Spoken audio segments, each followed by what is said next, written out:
Hello বন্ধুরা, কেমন আছো সবাই? আশা করি ভালো আছো। তো আজ চলে গেছিলাম বেলপুকুরে বুড়িমা মার পুজো দিতে। এটা পুকুরের পাশে মন্দিরটা, সেই জন্য এর নাম হচ্ছে বেলপুকুরিয়া। তো চলো মাকে দেখানো যাক। মায়ের নির্দিষ্ট কোনো মূর্তি নেই, একটা বিধিকে বুড়িমা মা হিসেবে পুজো করা হয়। তো বাড়ির সকলেই চলে গেছিল পুজোটা দিতে।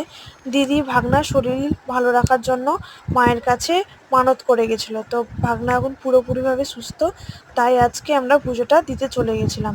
এখানে খুব ভালো লাগে, মন্দিরটা বাগানের ভেতরে, খুব সুন্দর জায়গায়, একটা খুব ভালো পরিবেশে।